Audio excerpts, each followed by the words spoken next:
వ్యాపారవేత్తలు కోట్ల లోన్లు ఎగ్గొడితే ఎలాంటి నిబంధనలు లేవు. కానీ రైతులకు ఇన్ని నిబంధనలు ఎందుకు?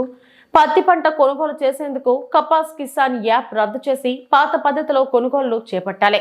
రైతు కుటుంబంలో నుండి ఎవరు పంట తెచ్చినా కొనుగోలు చేసే విధానం తేవాలి.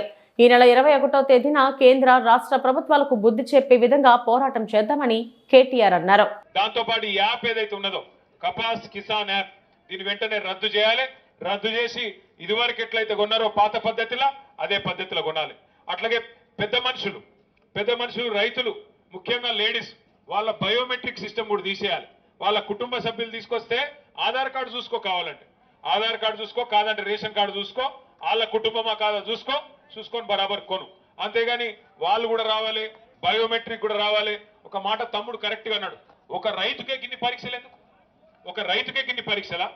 బ్యాంకులల్లో 1000 కోట్లు ఎత్తుకపోయినకేమో ఏం పరీక్షలు ఉన్నాయి, ఆయనకి లోన్లు ఇచ్చినప్పుడు ఏమున్నాయి. కానీ రైతుకు మాత్రం ఫింగర్ ప్రింట్ పెట్టాలి, కాలి ముద్ర పెట్టాలి, ఏలి ముద్ర పెట్టాలి, తలరాత చూడాలి, ఇన్ని చూసి ఆఖరికి కొనాలి. ఆ కొనుడు కూడా చక్కగా కొనరు.